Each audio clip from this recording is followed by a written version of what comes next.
The hum of carts rolled through the Bellevue Costco, shoppers weaving through aisles stacked high with weekend deals. Callard Ackland wasn't even sure why he walked in that afternoon. He had told himself he needed office supplies, maybe bottled water. But the truth was simpler. He was restless, hollow, and tired of pacing through a penthouse that felt more like punishment than luxury. 2 years of searching for Christina had worn grooves in his mind, but he kept hoping fate might give him one more chance to fix the mistake that shattered everything. He turned a corner near the bakery section, reaching for a pack of croissants, when something small bumped lightly against his leg. At first, he thought it was a loose cart, but then he looked down. 2 toddlers stood at his feet, tiny hands gripping the fabric of his suit pants. Twin girls, one in a pink coat, one in a purple one. Cute curls, bright, curious eyes. But it wasn't their clothes or their smiles that froze him in place. It was their faces. They looked just like him. Callard's breath caught so sharply he nearly staggered. His heart hammered, pushing against a weight he'd carried for far too long. He blinked, certain he was imagining things. But no, both children stared up at him with the same almond-shaped eyes he saw in the mirror every morning. A few steps away stood Christina Lauder. Her hand tightened around the handle of a shopping cart as she stopped mid-motion. Her curls fell softly around her shoulders, just the way he remembered. But her posture was different, firmer, guarded, protective. 2 years of raising daughters alone had shaped her into a woman with strength in every line of her face. Their eyes locked, and Callard felt a jolt rush through him. Everything he had lost, everything he had destroyed, stood right in front of him. The Costco noise faded into a distant blur. His throat tightened. His feet felt cemented to the ground. For a moment, no one moved. The girl in the pink coat stepped closer, touched his knee and asked with innocent confidence, "Daddy?" The word hit him harder than any boardroom scandal ever had. Christina's breath quivered, but she didn't step forward. Not yet. She just hovered close enough to pull the girls back if she needed to.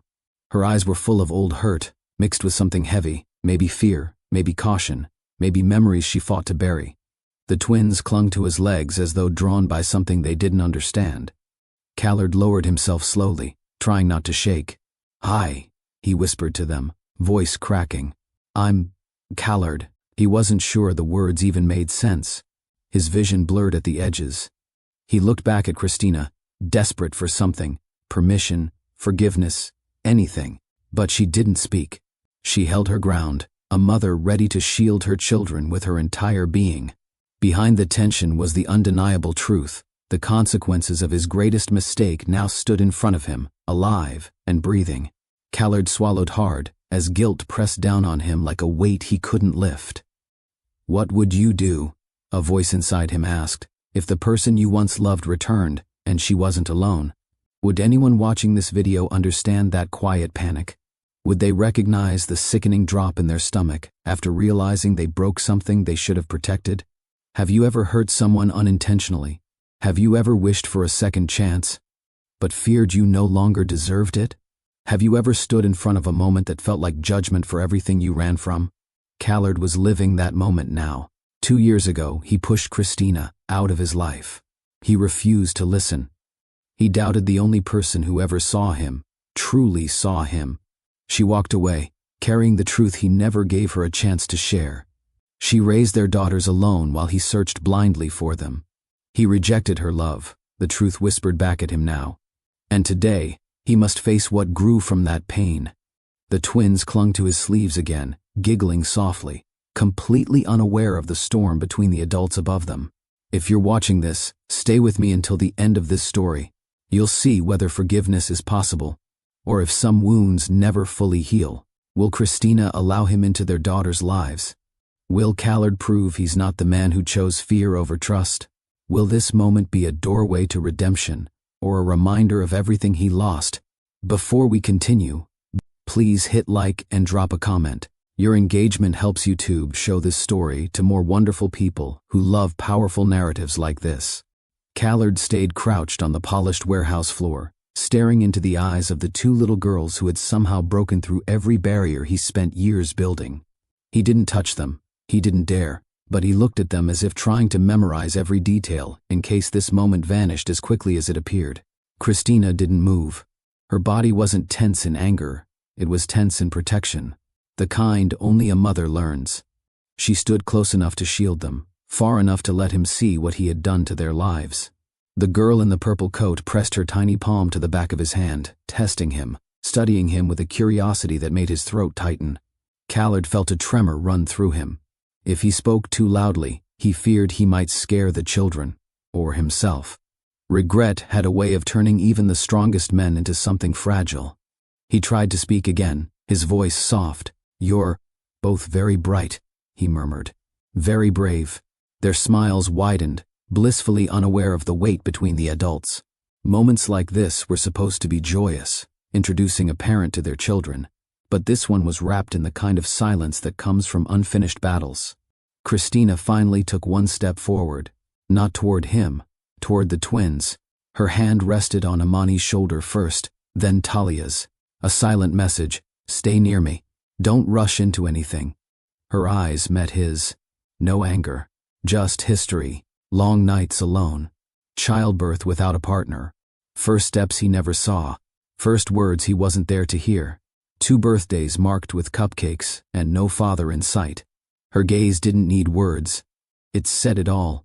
"You forfeited the right to be surprised." Callard swallowed hard and nodded ever so slightly, as if answering a question she never asked out loud. His voice still wouldn't come. For 2 years, he rehearsed speeches, apologies, explanations, yet none of them fit the reality staring back at him. Christina's lips pressed into a thin line, and she finally spoke, quiet, steady, almost too controlled. "Girls," she said, "come stand by me." The twins obeyed, though slowly. Their tiny shoes tapped against the concrete floor as they returned to her side. Talia looked back at Callard once, curiosity flickering like a small light. Amani did the same, clutching her mother's coat. Callard stayed where he was. He had no right to step forward. He had spent too long searching for them, only to discover that he wasn't the center of this moment. Christina was. She held the authority. She had earned it through sacrifice he never witnessed. In that instant, Callard understood something with painful clarity. This moment wasn't about his shock, or his guilt, or his longing. This was about whether Christina felt safe enough to allow him into a world she built alone. He stood slowly, careful not to startle the girls. His knees felt weak, his chest tight. When he rose to full height, he found Christina still looking at him, measured, unreadable.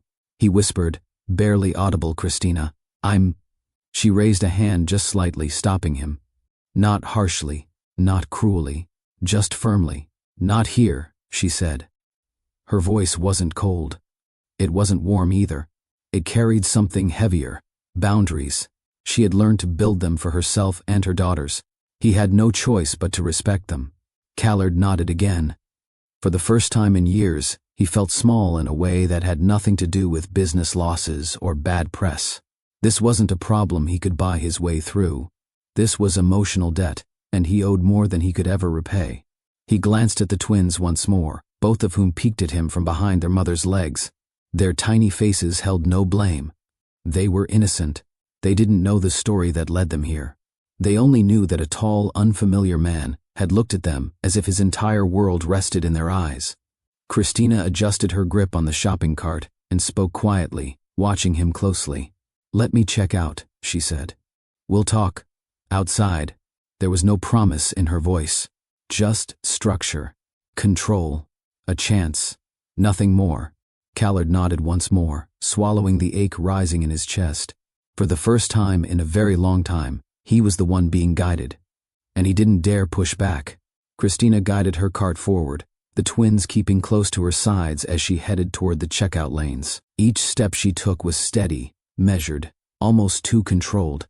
That alone told Callard how much she'd changed. The Christina he once knew carried fire in her voice, warmth in her laughter, and purpose in every stride. The woman walking ahead of him now carried something else: responsibility, experience, motherhood, and strength sharpened by 2 years of standing alone. Callard followed behind at a respectful distance, his hands in his pockets, fighting the impulse to rush forward and plead, or explain, or simply fall apart. He wasn't sure which instinct was strongest. All he knew was that every aisle they passed felt like a reminder of moments he never got to live, buying snacks for toddlers, picking toys for birthdays, arguing over whose turn it was to push the cart. He had imagined being a father many nights, usually in the quiet hours when regret pressed too hard for him to sleep.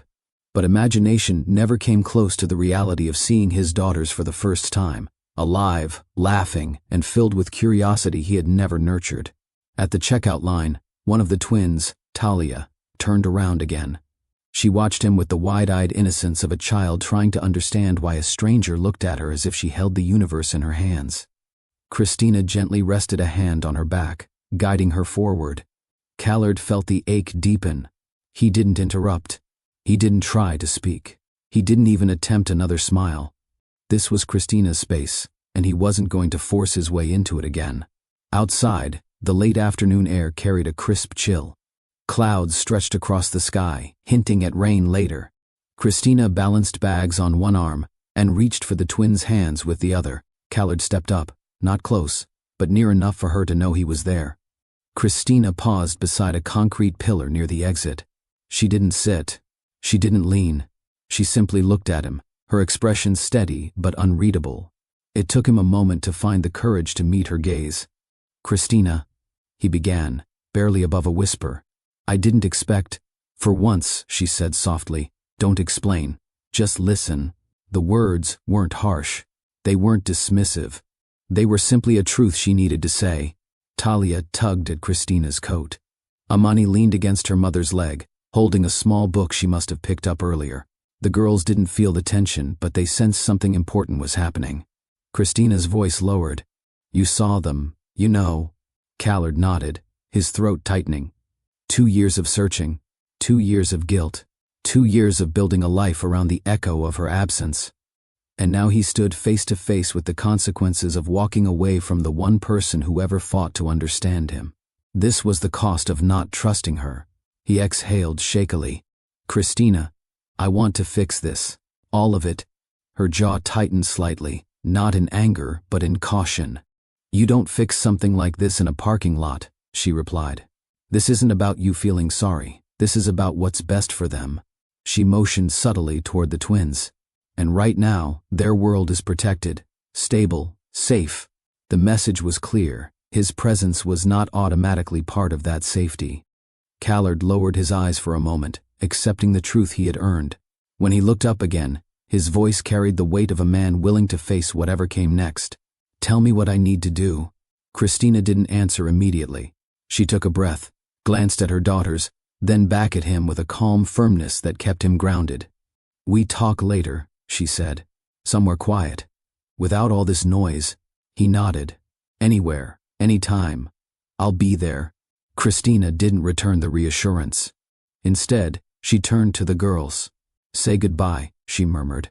The twins lifted their small hands and waved, simple, sweet, unaware that their gesture nearly brought Callard to his knees. As Christina guided them toward her car, Callard stood rooted to the pavement, watching the small family move together in a way he had never been part of. And yet, for the first time since their separation, the door wasn't completely closed.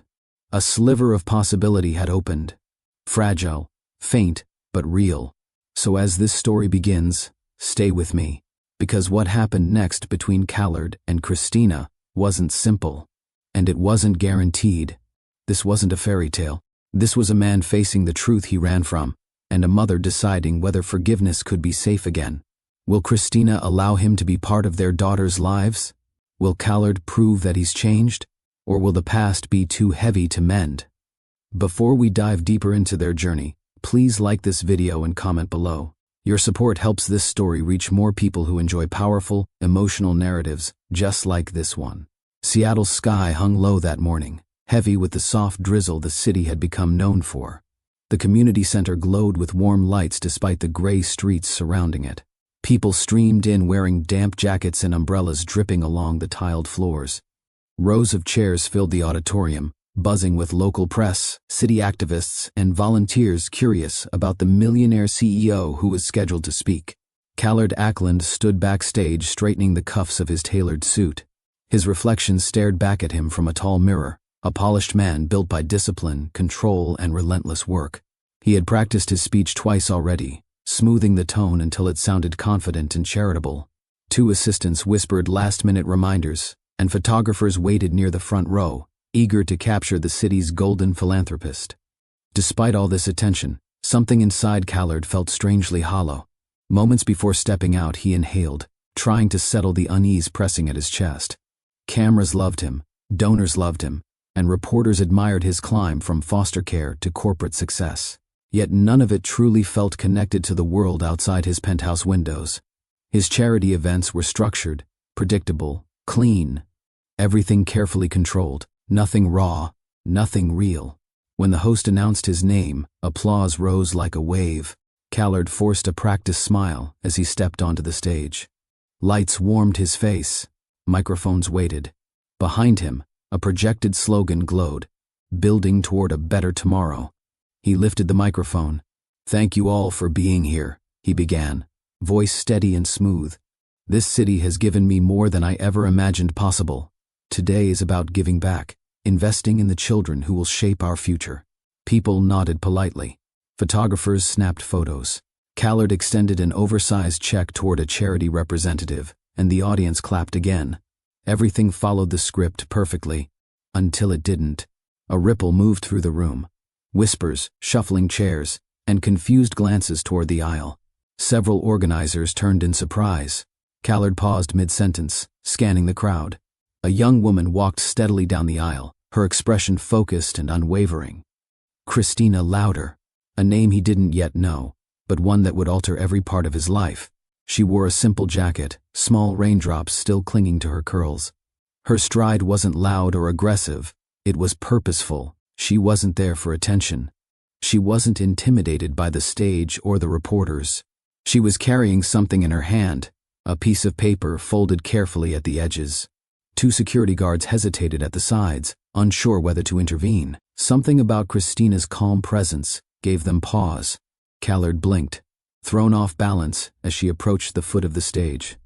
"Excuse me," Christina said, her voice steady but gentle. "May I show you something?" Her tone cut through the room with surprising clarity. Not confrontational, not disrespectful, simply real. Authentic. A stark contrast to the polished speeches echoing off the walls. Before Callard could respond, she stepped closer and held up the paper. It wasn't a report or a protest sign. It was a drawing, crude lines sketched by a child's hand. A sagging apartment building. A child sitting alone on a curb. Empty windows. Rain falling on cracked sidewalks. The Seattle few people talked about. Gasps rippled through the audience. The image wasn't dramatic, but it was honest. It captured a side of the city Callard rarely faced anymore. Christina spoke softly. "Money isn't enough if people never feel seen." Her words struck him far deeper than the applause ever did. For the first time that morning, Callard's smile faltered. The microphone lowered slightly in his hand. Something shifted in the air. Not embarrassment, not anger, something unfamiliar. Something that felt like being exposed. As if the drawing didn't just reveal the truth about the city, but the truth about him. His chest tightened. The cameras clicked rapidly, capturing his unguarded reaction. He felt dozens of eyes watching, waiting to see how the Millionaire CEO would respond to being challenged in real time. But he didn't respond. He couldn't. Christina's gaze met his, calm, unflinching, filled with a quiet conviction he couldn't look away from. It wasn't hostility, it was humanity, a type he had distanced himself from for too long. In that silent exchange, a spark of something unfamiliar flickered inside him, unsettling but magnetic, a crack forming in the emotional walls he'd spent decades reinforcing. The room held its breath. No one moved. Christina gently placed the drawing on the podium, then stepped back, allowing him space to process what had just happened. Callard inhaled shakily, aware that his carefully crafted facade had just been pierced by a woman he'd never met. The audience shifted uneasily, waiting for his next words. But all he could manage was a nod, small, barely visible, but sincere. Mini emotional rise and fall, complete. He exhaled slowly, gathering himself, and returned to the microphone. "We, clearly have more work to do," he said quietly. A different kind of applause rose now, Not for the check, not for the photo opportunity, but for honesty. Christina walked out the way she came, leaving every person in the room, especially Callard Ackland, changed. The elevator doors slid shut with a quiet hiss, muffling the lingering chatter from the community center. Callard Ackland leaned back against the polished metal wall, the drawing still clutched in his hand. His fingers pressed into the paper, creasing its edges, but he couldn't let it go. Not yet. The image had burned itself into his mind, the slanted roof, the lonely child, the broken windows. It wasn't complex, but it struck with the force of something true. When the elevator reached the parking level, he stepped out into the cool Seattle air.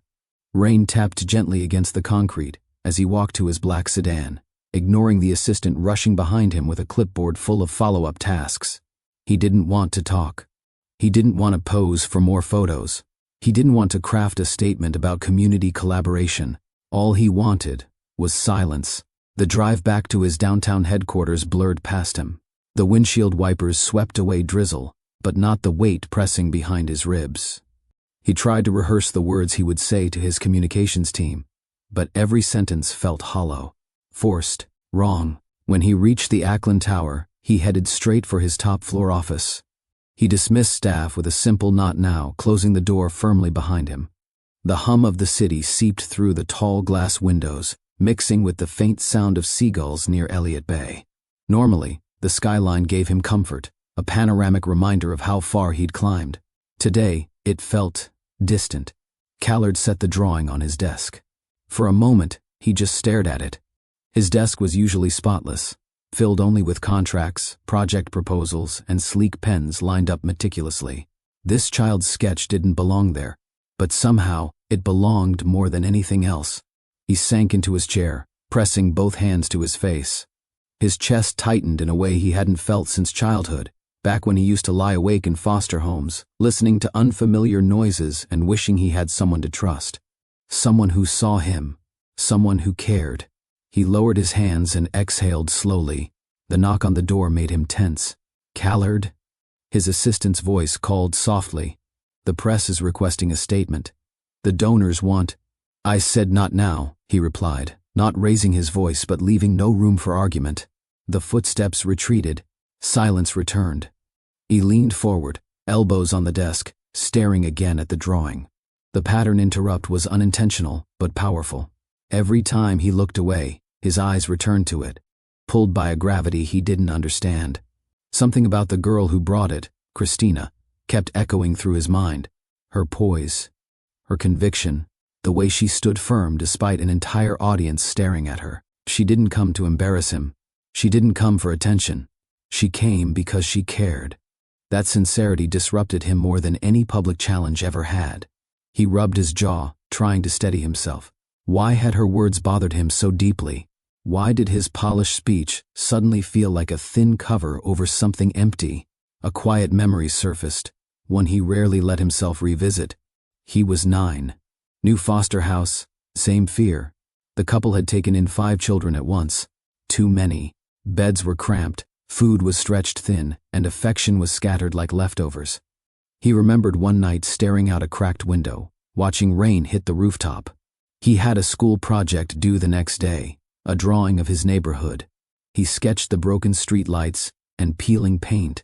His foster mother glanced at it, frowned, and said, "Don't show this. It makes us look bad." He'd torn it up. Callard blinked hard, the memory hitting him with surprising force. So many years had passed that he thought he'd buried those early images. Yet Christina's drawing pulled them back to the surface. Maybe that was why the paper felt so heavy on his desk now. It wasn't just a sketch. It was a reminder of a truth he had lived, but no longer faced. He stood abruptly and walked toward the window. Down below, the city crawled with cars, umbrellas bobbing along sidewalks, people rushing through their routines. From his tower, everything looked organized, manageable, clean. But Christina saw the city from the ground. He saw the city from above. 2 entirely different worlds. Tap tap. Another knock, softer this time. He exhaled, pinching the bridge of his nose. "Come in." The door opened halfway. It was his communications director. "I'm sorry to interrupt," she said. We just need to confirm whether you want to address what happened at the event. He turned slightly, keeping one hand on the window frame. No statement yet. Not until I understand it myself. She nodded and left quietly. Callard walked back to the desk and picked up the drawing again. The paper felt fragile in his hands, but the message behind it felt impossible to ignore. Across the city, Christina Lauder sat with her volunteer friends inside a small cafe, steam rising from their mugs as the rain spattered softly against the glass. The atmosphere was alive with conversation, people stopping to greet each other, the clatter of plates, the rhythm of a city moved by community rather than wealth. One of her friends nudged her. "You really walk straight up to him? In front of all those people?" Christina shrugged lightly. It wasn't about him. It was about the kids. Someone had to say it. "But he's Callard Ackland," another whispered, wide-eyed. Most people would freeze. Christina sipped her tea. Money doesn't make someone untouchable. And if he wants to help this city, he needs to see the parts he's been overlooking. Her friends exchanged glances, not critical, just surprised. Another leaned in. "Do you think he listened?" Christina looked out the window, watching raindrops slide down the glass. "I don't know." But for a moment, he looked like he understood. Back in his office, Callard sat down slowly, resting the drawing one more time at the center of his desk. He didn't push it aside. He didn't file it away. He let it sit there, uncomfortably present. And for the first time in years, he allowed himself to feel small. Not defeated, just human. He whispered to the empty room, "Why did this get to me?" He didn't have the answer yet. But he would soon. The next morning, Seattle's sky hung heavy again, casting a pale gray wash over Ackland Tower. Commuters rushed through the revolving doors with umbrellas shaken clean, but the energy inside Callard's 30-story headquarters felt strangely muted. His staff sensed his distraction from the moment he stepped in, his usual polished confidence replaced by a quiet tension he didn't bother to hide. He had barely greeted anyone when he walked straight into his office. The first thing he saw wasn't the skyline, not the awards, not the waiting stack of proposals. It was the drawing, still there, still impossible to ignore. Its pencil lines sat stark against the sleek black surface of his desk, refusing to blend into the corporate world he'd built around himself. He exhaled, gripping the back of his chair before sitting down slowly. Every detail of the previous evening replayed in his mind. The auditorium lights, Christina's steady tone, the sureness in her steps as she faced him without fear. He had woken up unsettled, restless, and determined to understand why. Callard hadn't planned to reach out to her. His morning was supposed to involve board updates and a timeline for a new expansion project. But after staring at the drawing for more than 5 minutes, he pressed a button on his desk intercom. "Find out the name of the woman from yesterday," he said quietly. "The one who approached the stage." His assistant hesitated. "Mr. Ackland, some of the team thought you might want to distance yourself from that moment." Callard looked at the drawing again. "I don't." Within an hour he had a name. Christina Lauder, community advocate with the Rainier Child Project. No formal political ties. No media stunts. Just someone who lived the reality he spoke about from podiums. He hesitated before dialing her number. He wasn't sure what he wanted to say, or whether she even wanted to hear from him. But he dialed anyway. 3 rings. 4. Then her voice. "Hello? This is Christina." For a split second, he almost ended the call. But he steadied himself. "Hi, this is Callard Ackland." A long pause followed. Not hostile, just cautious. "All right," she said. "What can I do for you?" "I wanted to ask if you could come by my office," he said, trying to keep his tone even. "There's something I'd like to discuss." Another silence. He could almost hear her thinking. "Finally, I can come by this afternoon." Callard's pulse quickened, not with excitement, but with something heavier. Anticipation mixed with apprehension. He thanked her and hung up before he had the chance to say something that sounded rehearsed. The hours leading up to her arrival felt unusually slow. He reviewed documents he couldn't concentrate on, stared out windows he didn't really see, and replayed her calm expression over and over. When his assistant finally buzzed to say, "Ms. Lauder is here," he felt the smallest tightening in his chest. "Send her in," he said, trying not to sound affected. The door opened, and Christina stepped into the room, her presence far more striking than he expected. She wore a charcoal coat, her hair pulled back neatly, her expression composed. She didn't look intimidated by the massive panoramic window behind him, or the sheer size of the office. If anything, she looked like she belonged wherever truth was needed. "Thank you for coming," Callard said, standing. "I wasn't sure what this was about," she replied, not cold but clearly guarded. He gestured toward the seat across from his desk. "Please." She sat, smoothing her coat gently over her lap. Her gaze drifted to the drawing resting near the corner of his desk. He noticed. "You kept it," she said softly. He nodded. "It's not something I can forget." Christina studied him briefly, just long enough for him to feel the weight of her perception. He wasn't used to people looking at him that way, not evaluating his money or reputation, but his sincerity. "Why did you ask me here?" she asked. Callard leaned forward, resting his arms on the desk. "Because you made me realize something yesterday. I talk a lot about helping the city, but I think I've been too distant from the reality you live with every day." Christina didn't interrupt. She let him continue. "I want to understand," he said. "Not for a statement, or for the media. For myself." She raised a brow slightly. "You could read reports, review data, visit neighborhoods." "I could," he admitted, "but that's not enough." Yesterday's moment made that very clear. Her eyes softened just a little, not with warmth, but with recognition that he wasn't simply covering a bruise to his ego. He was asking to learn. "All right," she said finally. "Then tell me, what did the drawing make you feel?" The question hit deeper than he anticipated. He inhaled, shifting in his chair. "It reminded me of something I try not to think about," he said slowly. "I grew up in places that looked like that. Group homes, apartments with peeling paint and cold floors. But I spent so many years running from that past that I think I disconnected myself from people who are living it now." Christina didn't look away. "It happens," she said gently. "Survival can make you forget what pain felt like." He considered her words, letting them settle. "Christina," he said, "I don't want to be the kind of man who forgets." She folded her hands. "Then you'll need to see the world the way the kids at the center see it. Not from a tower, not in a speech, but up close." Her tone wasn't accusatory. It was honest, real, and it shook something inside him. "Will you teach me?" he asked quietly. Her breath caught subtly. She didn't expect that question, not so direct, not from someone who seemed to hold the city in his palm. "I can show you what I know," she said after a moment. "But this isn't about charity, it's about people." "I understand," he replied. She rose from her seat. "Then let's start small. Visit the center with me next week." Callard stood as well. "I'll be there." A brief silence stretched between them, not tense, not uncomfortable, just full of unspoken possibility. The first faint thread of connection. Christina turned to leave, pausing at the door. "One more thing," she said. "Yes? You listened today. Really listened.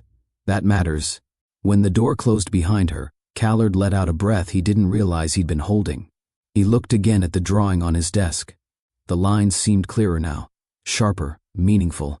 For the first time in a long time, he felt something shift inside him, something opening, something beginning. The following week arrived with Seattle wrapped in autumn's cool breath. Leaves along Rainier Avenue were shifting from deep green to rusty shades of copper, scattering across sidewalks in lazy spirals each time the wind pressed through the trees. For the city, it was just another Tuesday. For Callard, it felt like the beginning of something he could barely name. He arrived early at the Rainier Child Project, parking his car a block away instead of right in front. Christina hadn't told him to do that. He simply didn't want to step out of a luxury vehicle and draw unnecessary attention. For once, he wanted the focus to stay on the work, not his image.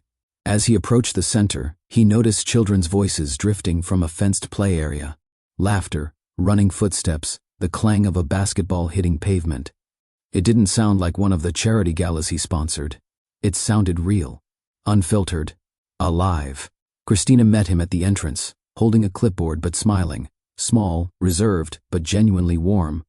"You're early," she said. "I didn't want to disrupt anything," Callard replied. "That's a good start," she teased lightly, her tone softer than it had been the last time they spoke. Inside, the center was buzzing.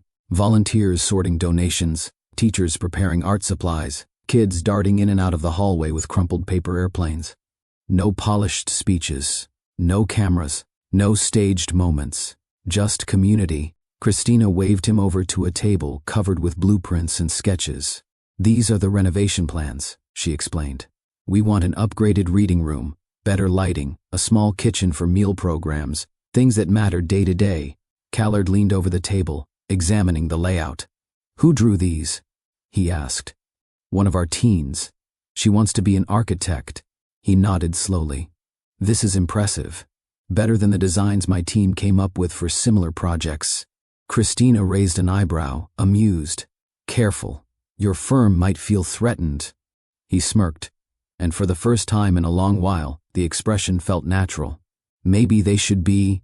Their humor eased the tension between them, not forced, not awkward, but surprisingly organic.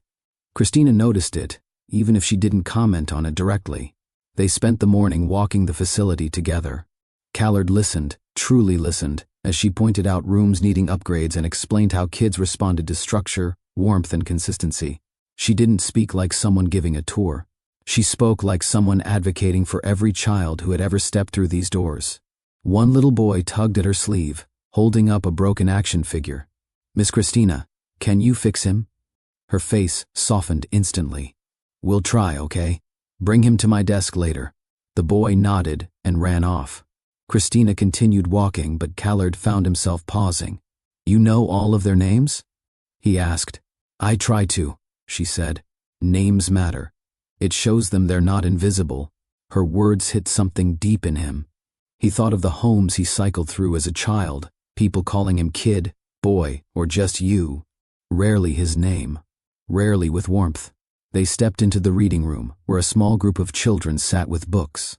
The space felt cozy despite uneven lighting and worn carpet. Christina knelt beside one girl struggling to sound out a passage. Take your time, she said gently. Try again. The girl smiled shyly and continued. Christina's patience was effortless. Her warmth wasn't performative. It was habitual, woven into her every action.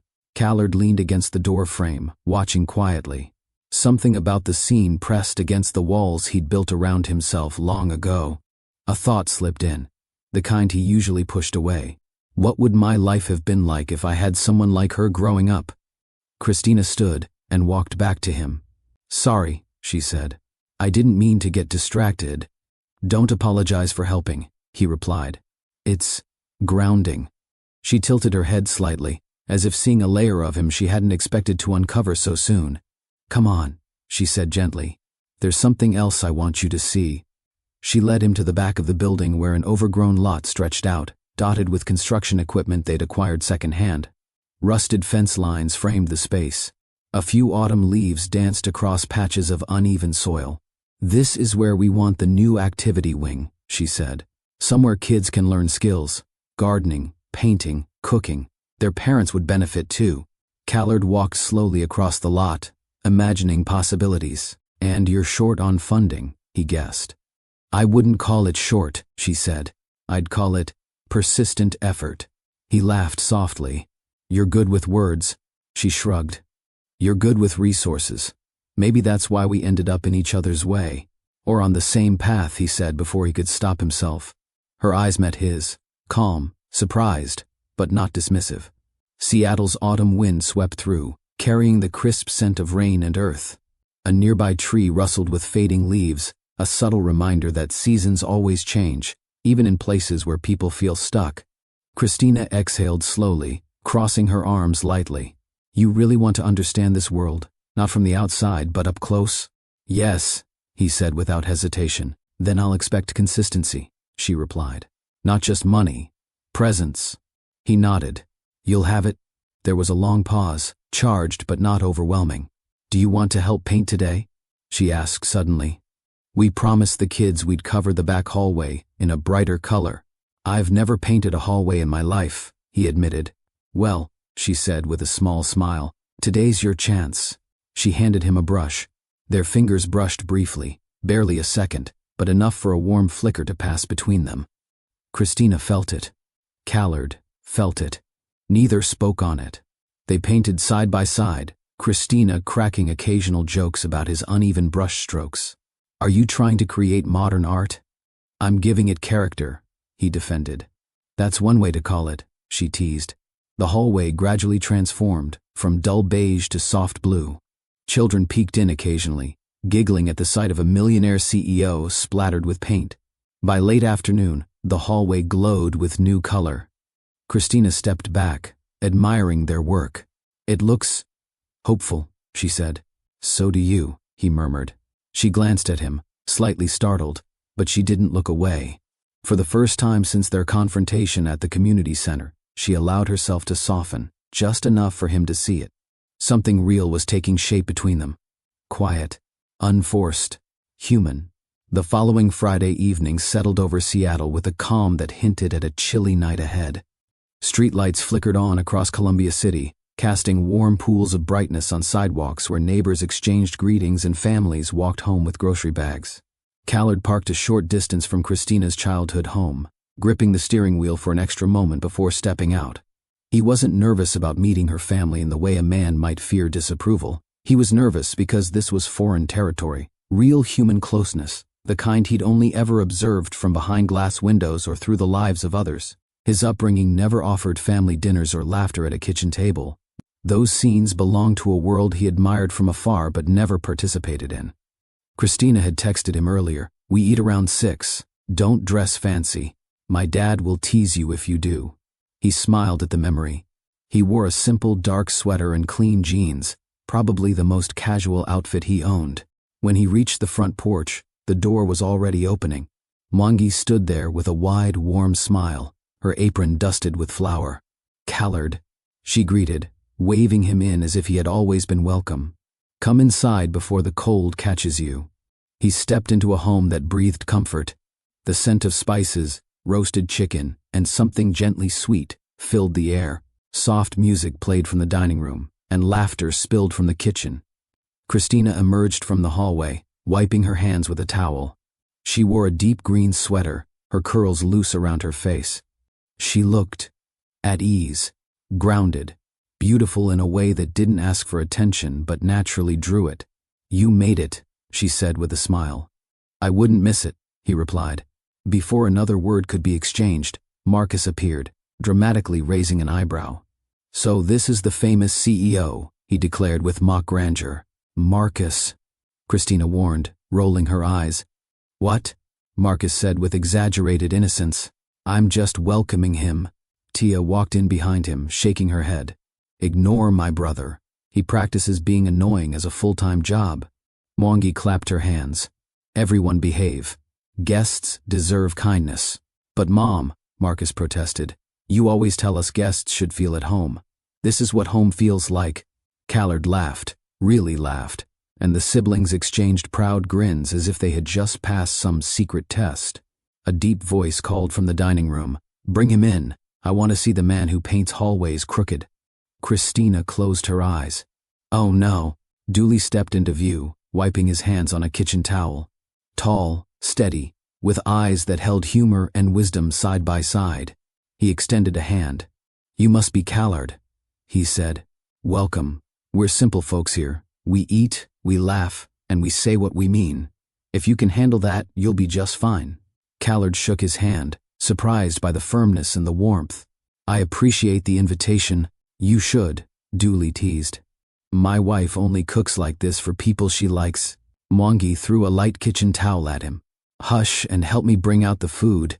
The dining table filled quickly, bowls of rice, roasted vegetables, jollof glowing with rich color, grilled chicken, cornbread, sautéed greens. Everything smelled like memories, tradition, and long conversations after workdays filled with struggle and joy. Christina took her seat next to Callard. "Don't worry," she whispered. "They'll go easy on you, will they?" he murmured. She smiled.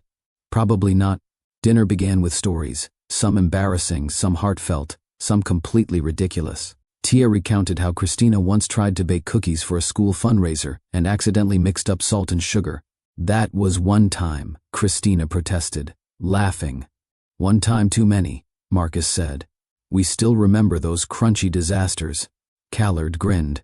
He couldn't remember the last time he'd sat at a table filled with this much life. Then the conversation shifted naturally to him. "So," Dooley began, leaning back in his chair, "tell us something real, son. Not the business version. The real you." Christina stiffened slightly, but Callard answered without hesitation. "I grew up in foster care," he said. "Bounced around a lot. Never stayed anywhere long enough to call it a home." The table grew quiet, not with pity, but respect. Dooley nodded slowly. "That explains your eyes." "My eyes?" Callard asked. "A man who's learned to watch everything around him," Dooley said. "Always ready for change. That usually comes from a childhood with too many surprises." Mwangi reached across the table, patting Callard's hand gently. "You're sitting with family tonight," she said softly. "Relax your shoulders." He hadn't realized how tense he'd been until she said it. Tia leaned forward. "So, Mr. CEO, what do you do for fun?" Callard blinked. "Fun?" Marcus groaned dramatically. "He says it like it's a foreign word." Christina covered her face, laughing. "Give him a break." Callard shook his head, amused. "Honestly, I don't know. Work has been my whole life for so long." Dooley tapped the table lightly. "Work fills time. Family fills the soul." Those words settled over the table like a quiet truth, one Callard felt deeply in his chest. They talked until plates emptied and seconds were offered. Mwangi insisted he take extra servings. Marcus argued loudly about sports. Tia asked him a dozen pointed questions about his views on community work, challenging him the way only a sibling could. Christina watched it all with an expression that softened more each minute. Seeing Callard sitting at her family table, laughing, opening up, letting go of the polished edges, moved her in a way she hadn't expected. As dishes were cleared and laughter lingered in the air, Christina's father turned to her with a knowing look. "You brought home someone interesting," Dooley said. Christina flushed. "Dad." He raised his hands in surrender. "I'm just saying, this man has more heart than he admits." Callard looked down, humbled. As the evening drew to a close, Christina walked him to the porch. The night air was cold, but the warmth from inside still clung to both of them. "I'm glad you came," she said. "I am too," he replied. "Your family, they're incredible. They're honest," she said with a soft smile. "That's our strength." He took a breath. "Christina, tonight meant more than I can express." She held his gaze, searching, reading him the way she always did. And then, voice low and vulnerable, he said, "Teach me what love is." Her breath caught. She didn't step forward, but she didn't step back either. In that moment, between the porch light and the cool Seattle wind, something unspoken passed between them, trust beginning to grow roots. The following weeks carried a gentle shift neither Christina nor Callard fully acknowledged out loud. It wasn't sudden, and it wasn't dramatic. It unfolded through small gestures, quiet moments of eye contact, shared conversations that stretched beyond work, and unexpected laughter that came easier each day. The youth center renovation pulled them into a pattern of collaboration that slowly became something deeper, something neither of them rushed, but both felt growing steadily between them. Seattle's autumn rolled toward winter, crisp winds brushing the surface of Elliott Bay, scattering leaves across sidewalks. It was during one of those chilled evenings, after a long day at the center, that Christina suggested they take a walk along the waterfront. The sky was dimming, streaked with soft hues of lavender and navy. They strolled side by side in comfortable silence. The smell of fresh sea air mingled with the distant sounds of street vendors closing shop for the night.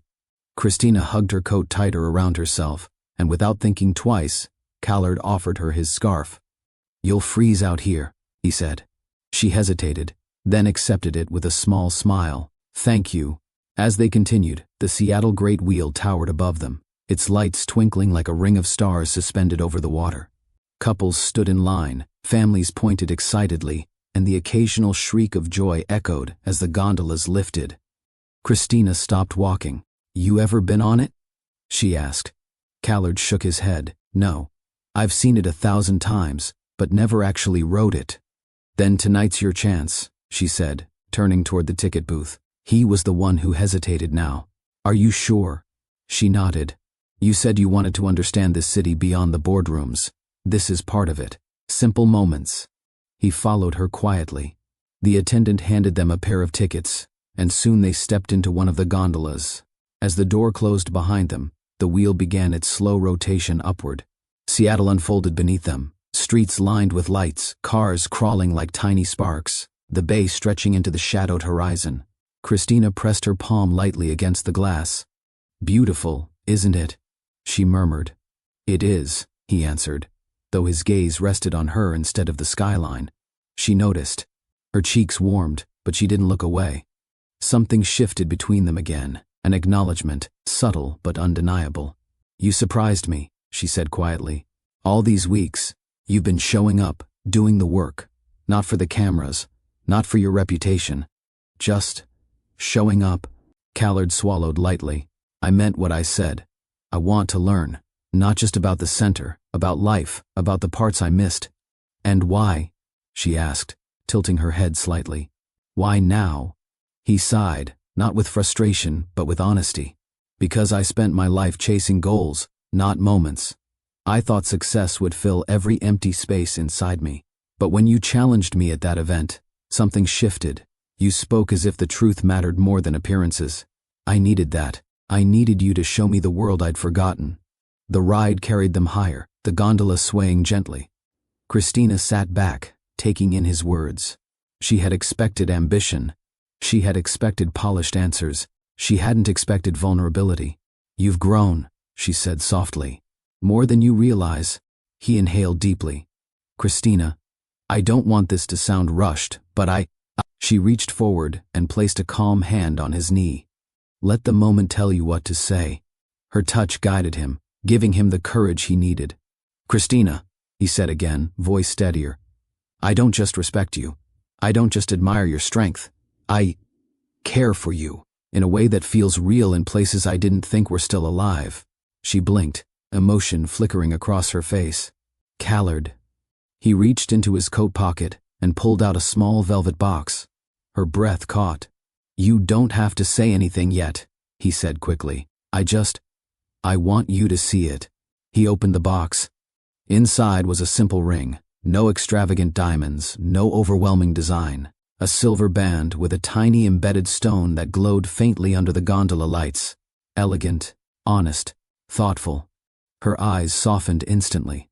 "Callard, this is beautiful. I wanted something that matched who you are," he said. "Not flashy, not loud, something that feels true." She swallowed, eyes glistening. "And why now?" "Because life doesn't wait," he replied. "And because every day we spend together feels like the beginning of something I don't want to lose." The wheel slowed as they reached the highest point. Seattle stretched beneath them like a city breathing gently in the night. Christina looked out for a moment, gathering her thoughts, then back at him. "Yes," she whispered. He froze. "Yes? Yes," she repeated, smiling through her emotion. "I'll marry you." He exhaled shakily, relief flooding his eyes. He slid the ring gently onto her finger. She leaned forward, resting her forehead against his. Their breaths mingled, their hands intertwined. Neither spoke. They didn't need to. The following weekend, they stood beneath soft strings of lights draped from maple trees in a small Seattle park. The ceremony was intimate. No media, no extravagant decorations. Only those who mattered stood watching. Christina's family, a few close co-workers, and one or two trusted friends from Callard's world. Mwangi dabbed her eyes with a handkerchief. Marcus elbowed Tia, whispering something that earned him a light smack. Dooley stood tall beside Christina, pride shining through his calm demeanor.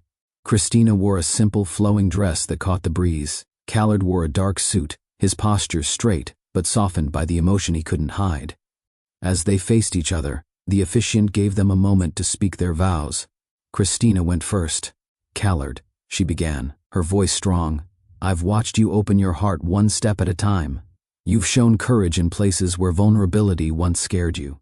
I promise to stand with you in truth, in patience, and in hope." Callard swallowed hard, then spoke. "Christina, you brought color back into a life I didn't realize had gone dim.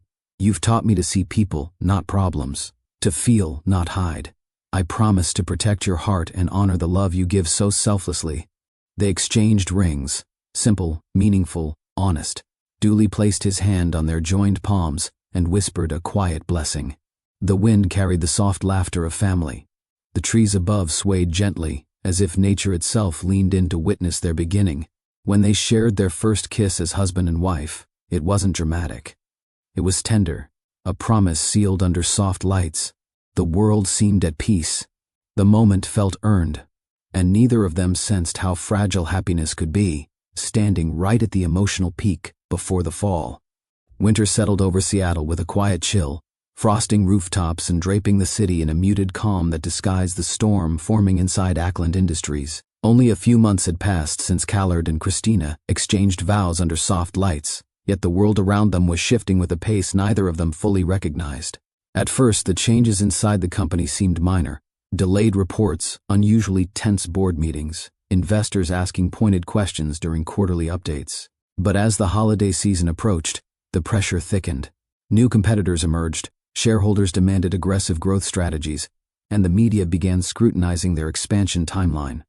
Callard's days stretched longer, and nights shorter. The honeymoon glow of his personal life slowly dulled under spreadsheets, financial forecasts, and performance graphs that refused to cooperate.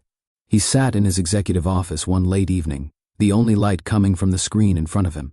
Numbers blurred across his eyes. His shoulders ached. He rubbed his temples, letting out a breath loaded with fatigue. Claire stepped into the doorway without knocking. "Long night again?" she asked, carrying a folder under her arm. Callard didn't look up. "Seems so. Investors want updates by morning," she said, placing the folder on his desk. "There's concern about the upcoming launch, and about cost overruns." He nodded, flipping the folder open. "I'll handle it." Claire crossed her arms, watching him with a mix of frustration and something sharper. "You've been distracted lately." His eyes lifted. "Excuse me?" "I'm just saying," she replied, tone flat. "Ever since the wedding, your focus has been split. People notice." He closed the folder slowly. "You're out of line," he said. She lifted her hands defensively. "Fine, I'm just trying to protect the company." But Claire wasn't motivated by loyalty alone. For months, she had been simmering with resentment. All the extra hours she put into shaping the company's growth, staying by his side through tough seasons. And then Christina had stepped into his life, and suddenly Claire felt pushed aside, invisible. She didn't want him romantically, not exactly. But she despised losing influence. She despised watching someone else become his center. She turned to leave, but paused. "By the way," she said over her shoulder, "there's a system notification you should look at. Something unusual in the internal activity log." He frowned. "Unusual how?" "Just take a look." When the door shut, Callard opened the system dashboard. A series of encrypted folders appeared, each containing company data vital to the upcoming launch. At first glance, nothing seemed off, until he scrolled down. A timestamp glowed on the screen, simple, unassuming, but out of place. Login attempt using Christina's credentials. 2:17 a.m. location, headquarters. Callard stared at the screen. His breath stilled.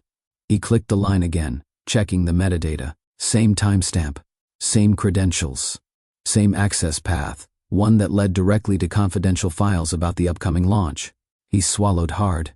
It couldn't be right. Christina had never worked at the company. She had no reason, no motive, no interest in corporate files.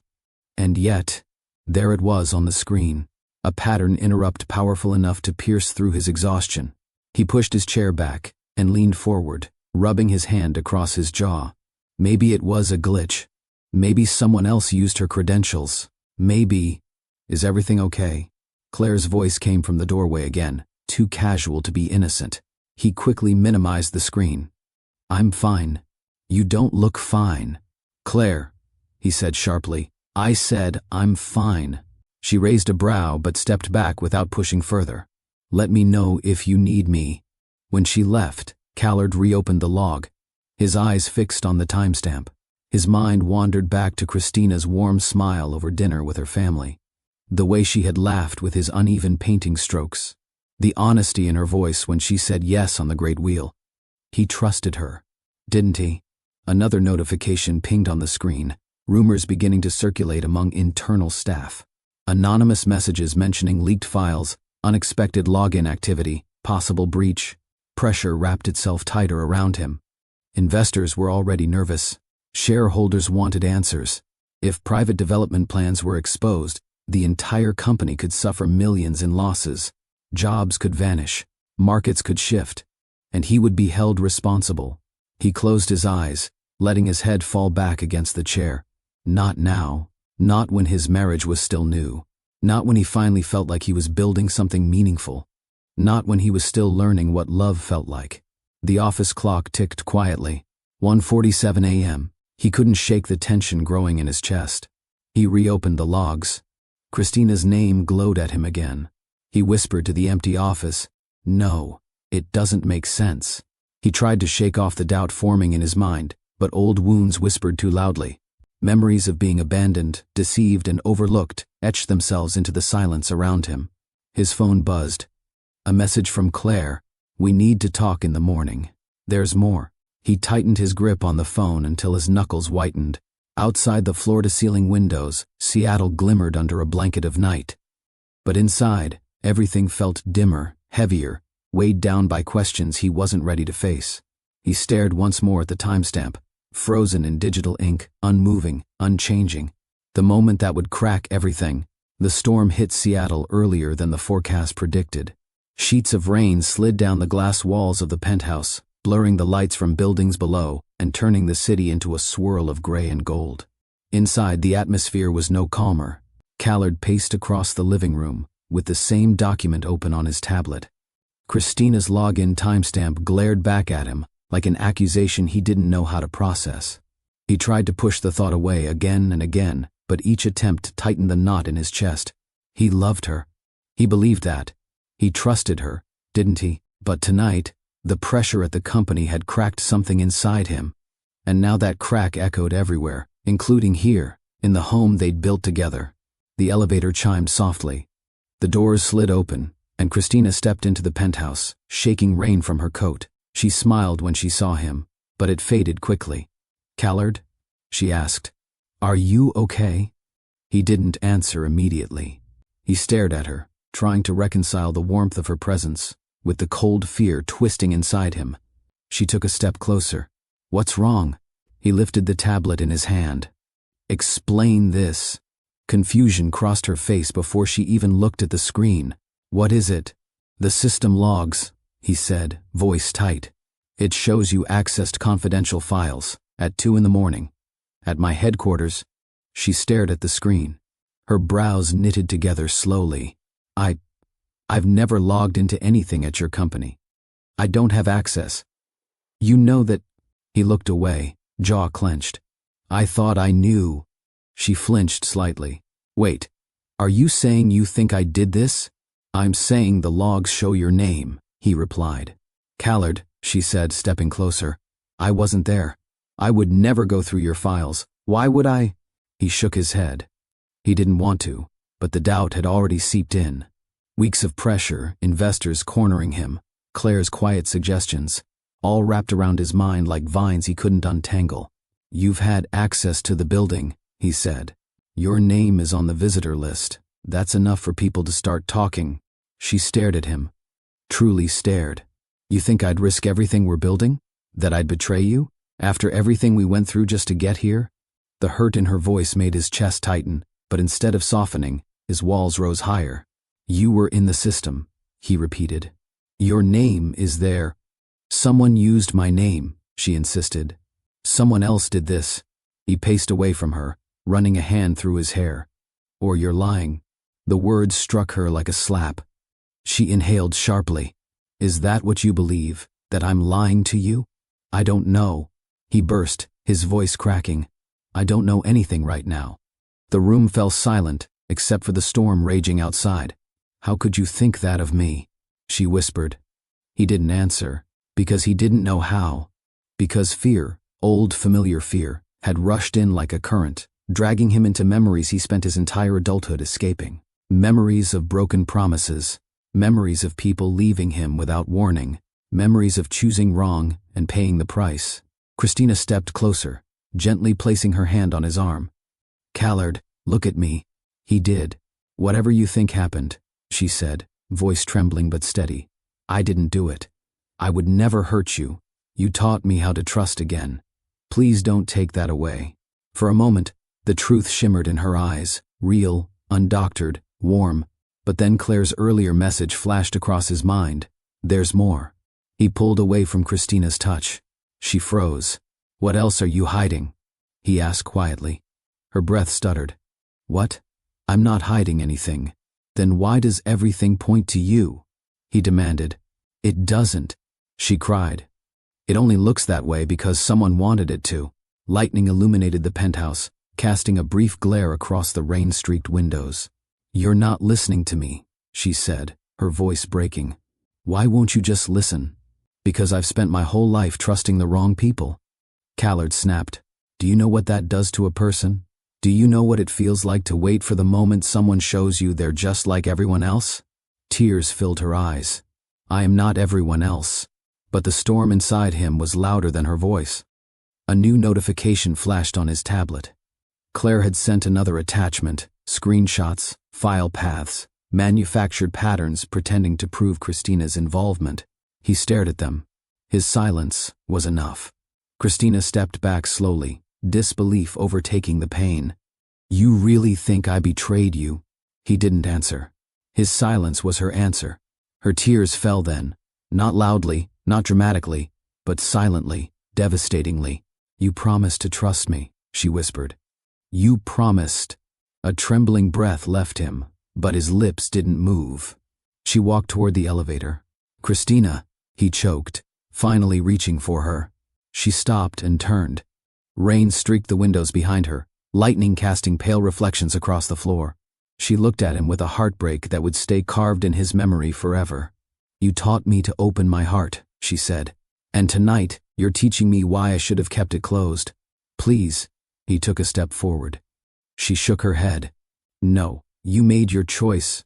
The elevator doors opened. She stepped inside.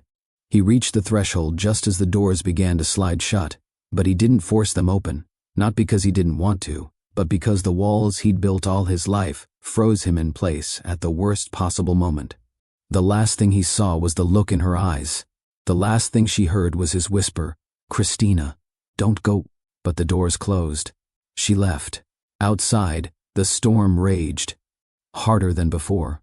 The night swallowed her footsteps, and for the first time since he met her, Callard felt utterly alone.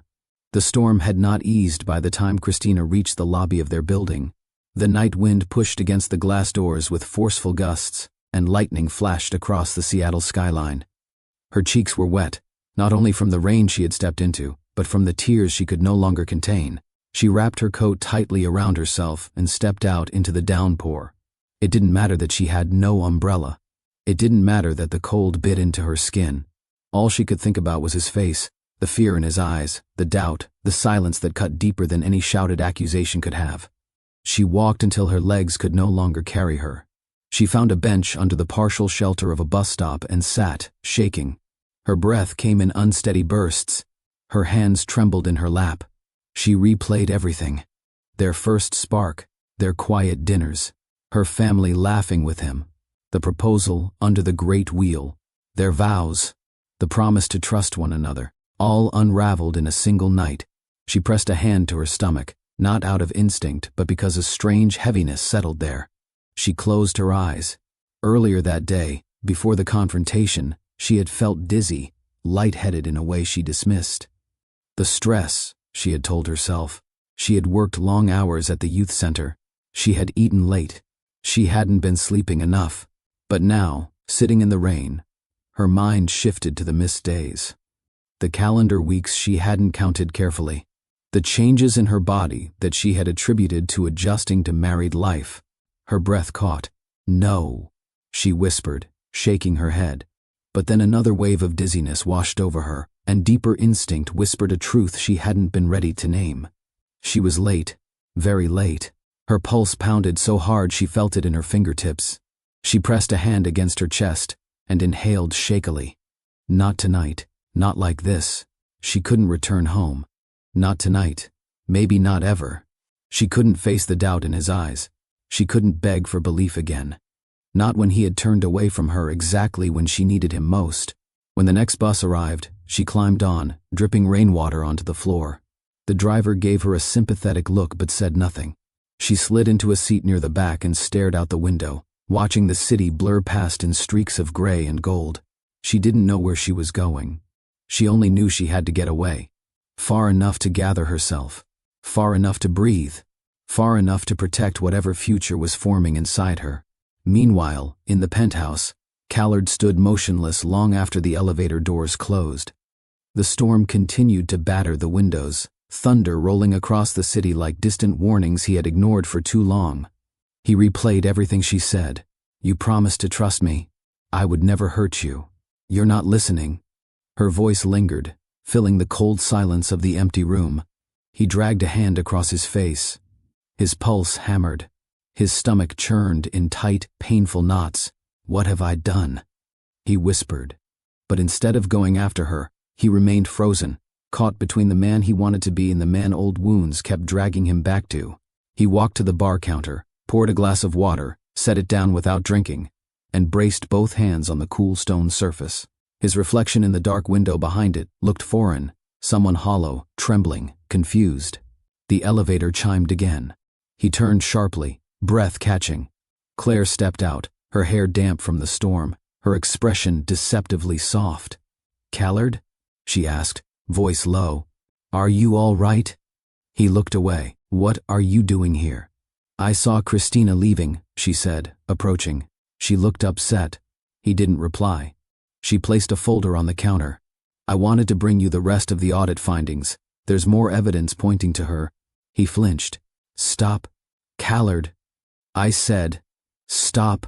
She blinked, startled by the sharpness in his tone. He pressed a hand against his forehead. "This doesn't feel right. It doesn't add up." Claire hesitated, then sighed dramatically, as if worn down by a burden she couldn't keep carrying. "There's something I haven't told you," she murmured. His gaze snapped to hers. "What is it?" She looked toward the windows, eyes glistening under the dim lights. "The audit, the data leak. Christina wasn't supposed to be blamed for it. I didn't think it would go this far." He stiffened. "Claire, what are you saying?" She swallowed hard. "I used her login identity." His blood ran cold. She kept talking, her voice cracking. "I only meant to create a slowdown, to make the board realize how vulnerable our system was. I never thought it would shift suspicion to her. I didn't think you would—" His voice exploded. "You framed her?" Her eyes widened with panic. "No, not intentionally. I thought you would see it was too obvious, that it wasn't her. I thought you would ask me, or check the system deeper, or—" He stepped closer, rage shaking through him. "Claire, do you understand what you've done?" Tears spilled down her cheeks. "I was frustrated. I felt pushed aside. You stopped relying on me. Your priorities changed, and I made a terrible mistake." He grabbed the edge of the counter, knuckles white. "A mistake that destroyed my marriage." "Callard," she whispered, trying to reach for him. He stepped back sharply. "Don't touch me." She froze. He shook his head in disbelief, his voice raw. "You ruined everything. And I let you—" He didn't wait for her to respond. He grabbed his coat and rushed to the private elevator. "Where are you going?" Claire asked desperately. "To find my wife." The elevator doors closed on her stunned face. Christina reached her childhood home after midnight. The storm still raged, but she couldn't bring herself to wake her family. She sat on the porch steps, shivering, holding herself tightly. She didn't knock, didn't speak, just breathed through the ache in her chest. Her body felt heavy. Her heart felt shattered. She placed a trembling hand on her stomach again. If she was right, if a life was growing inside her, everything was different now. Everything. Callard drove through the storm with frantic urgency, checking their favorite spots, her community center, even her father's street. Each place he found empty only deepened the panic clawing at his chest. He whispered her name over and over, as if it might somehow guide him to her. But he didn't find her. Not that night. Not the next morning. Not in the days that followed. And when her number went straight to voicemail, when her apartment showed no signs of return, when her social media went silent, the truth settled over him like a weight he couldn't lift. She was gone, and he had pushed her away at the worst possible moment. Morning sunlight filtered into the small but warm living room of Christina's childhood home. The curtains danced lightly as a soft breeze came through the slightly opened window. After 2 years, the house had transformed not only into her refuge, but into a sanctuary full of laughter, toddler energy, and the steady rhythm of family support. Christina knelt on the living room rug, tying the tiny shoelaces on Talia's sneakers. The little girl bounced with excitement, her curls shaking wildly as she wiggled her feet too much for Christina to work quickly. "Talia, baby, stay still," she laughed. "I am still," Talia insisted, though she was very much not. Amani, quieter but equally curious, sat beside them, holding 2 small blocks and tapping them together. "Mama," she said softly, "can we go park today?" "After lunch," Christina said, brushing her daughter's cheek. "But only if you two listen this morning." Amani nodded with earnest seriousness, while Talia made a dramatic show of crossing her arms. "I always listen," she declared boldly. From the kitchen, Marcus called out, "Princess Talia, that is a bold-faced lie."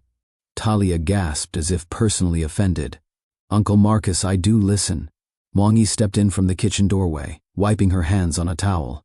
"You listen when you want snacks, but when we say bedtime, nothing." Amani giggled. "Talia likes to pretend she can fly." Christina smiled as she lifted Talia onto her feet. "Yes, yes, my brave little superhero." She lifted Amani next, buttoning her small sweater. Amani rested her head briefly on Christina's shoulder, a habit she kept since infancy. While Talia was adventurous and loud, Amani was thoughtful, observant, taking in the world with gentle curiosity. 2 daughters. 2 vastly different personalities.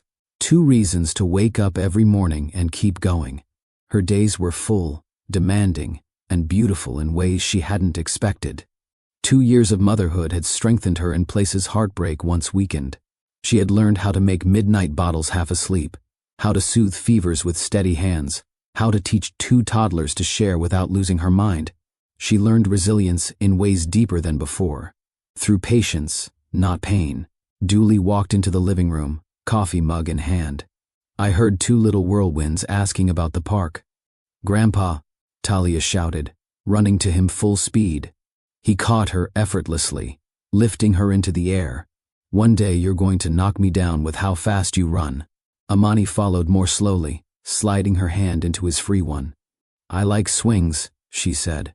"I know you do," Dooley whispered warmly. "And Grandpa will push you as high as you want." Christina watched them with a softened heart.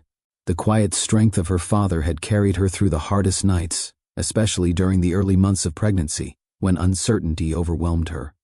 Mwangi's cooking, her constant encouragement, and her fierce love had filled the space left by the man who once held Christina's heart. Marcus and Tia helped with babysitting, errands, and moral support. The twins adored them both. This home, alive, noisy, crowded with love, became the world her daughters would grow up in. Christina stood and began gathering the girls' tiny backpacks, 1 pink, 1 yellow. She packed snacks, water bottles, and a blanket. "Mama," Amani asked, "can we take my book?" "Of course," Christina replied. "Which one?" Amani pointed to a small picture book on the couch. Talia immediately grabbed a different one and waved it energetically. "This one is more good. Choose this one." Amani crossed her arms. "No, mine." "Here it comes," Christina thought. Before an argument could escalate, Mwangi stepped between them. "Ladies," she said firmly, "both books go. We share today." Talia pouted. Amani sighed with a look of tragic resignation. Christina laughed softly. "You'd think we told them to give up candy." Dooley placed Talia down, but kept a playful hand on her shoulder. "These 2 are going to run this house soon. They already do," Marcus muttered from the kitchen. The morning continued with its usual rhythm, small chaos sprinkled with laughter and discipline. The twins ran circles through the hallway while Christina helped Mwangi finish folding laundry. "I'm proud of you," Mwangi said suddenly, looking at her daughter with warm eyes. Christina glanced up. "For what?" "For rebuilding," she answered. "For not letting heartbreak become your ending." Christina paused, holding a tiny sweater in her hands. The ache she had carried for 2 years still whispered inside her, but it no longer consumed her the way it once did. "I didn't rebuild alone," she said quietly. No one ever does, Mwangi replied. There were nights during her pregnancy when loneliness pressed so heavily that she thought she might break, but the moment she held Talia and Amani for the first time, everything changed. Her heartbreak didn't vanish, it transformed. Her daughters became her purpose, her stability, her new beginning. She didn't erase Callard from her heart. She couldn't. But she learned to carry the memory without drowning in it. The twins were growing so fast. They had her eyes, her curls, her expressions, but sometimes, when the sunlight hit them in a certain way, she saw the hint of their father in their smiles, a shadow of him in their laughter, a reminder, a quiet ache, a love unfinished. Yet Christina never let bitterness shape their childhood. When the twins asked about their father, which they had only done once, she simply said, "He's a good man who is far away right now," and that was enough. For now. Later that morning, after snacks and jackets were secured, the family stepped outside. The air was crisp, and leaves carpeted the ground in warm shades of red and gold. Christina held Amani's hand while Dooley chased Talia down the driveway. Marcus loaded the stroller into the trunk, muttering playful complaints about tiny wheels and ridiculous straps. Tia approached Christina quietly. "Hey, you're doing amazing." Christina smiled. "Some days feel easier than others." "You're still doing it," Tia said. "That's what matters." As Christina buckled her daughters into the car seats, Amani reached up and touched her cheek. "Mama," she said softly. "You're happy." Christina froze, breath catching. Children often saw truths adults hid, even from themselves. She smiled gently. "I am happy, sweetheart." "And we're happy too," Amani said. Talia chimed in loudly. "I'm the most happy." Christina laughed, wiping her eyes discreetly before closing the door. In that moment, standing outside her childhood home, with her daughter's laughter echoing in the cold air, she realized something vital. She had survived. She had transformed. She had built a life full of meaning. And yet, a small part of her heart still wondered what would happen if fate ever crossed her path with Callard's again. Not because she needed him, but because unfinished stories have a way of circling back. 2 years had a strange way of reshaping a man, especially a man who had spent most of his life fighting battles alone. For Callard Ackland, time didn't simply pass. It carved new lines into his reflection, deepened his voice, and quieted him in ways he never expected. Every morning he woke before dawn, and every night he sat by the window of a penthouse that felt far too large without Christina's laughter softening its edges. The first few months after she left were the hardest. Every street reminded him of her. Every quiet moment felt like a weight he had no strength to lift. The apartment still smelled faintly of her coconut hair cream. Her handwriting remained on the notes she left by the fridge. He didn't throw them away. He couldn't. He had tried calling at first, tried texting, tried reaching out through every avenue he knew, but her phone had become unreachable, and each attempt ended in silence. Eventually, he stopped expecting answers and started searching instead. He hired investigators, not to drag her back, but to make sure she was safe. They couldn't find her.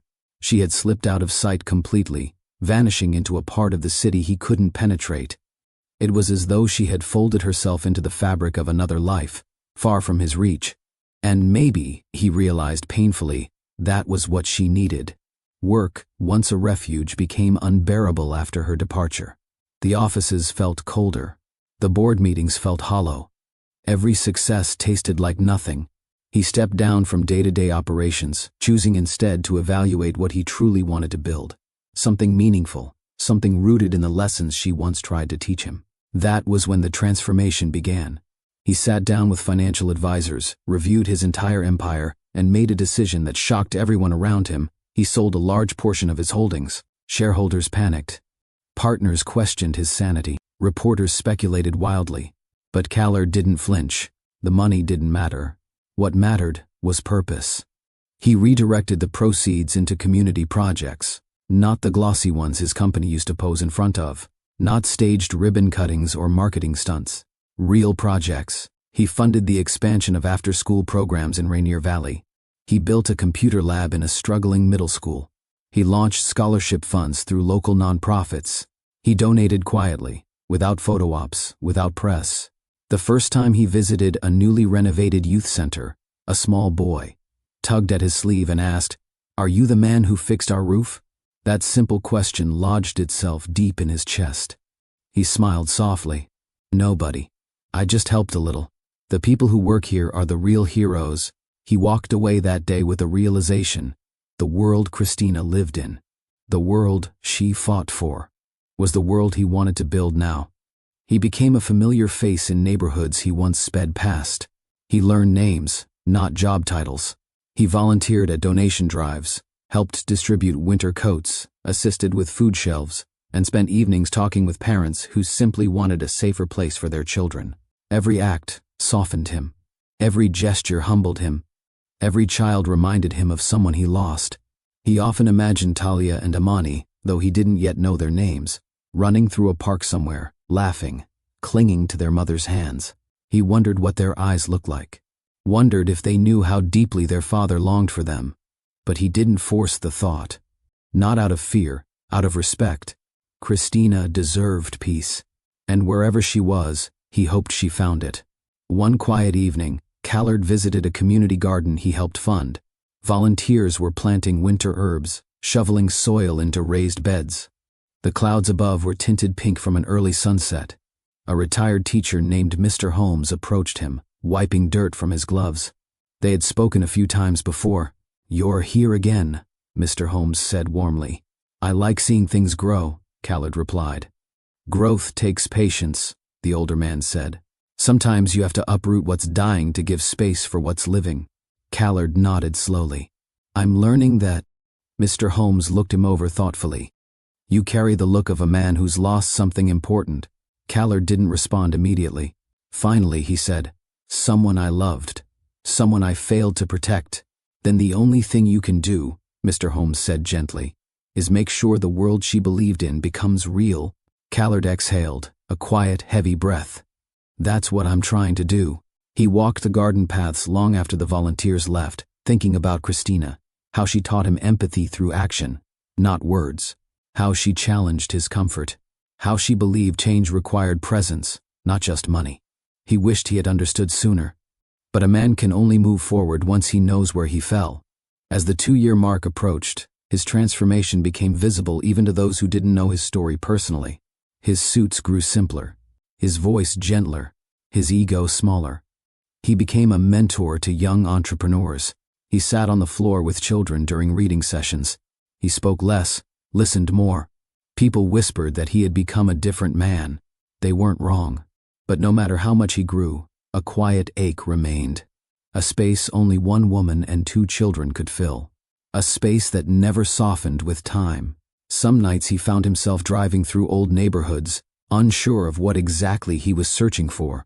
Sometimes he parked near the community center where they first met, sitting in silence for long stretches before heading home.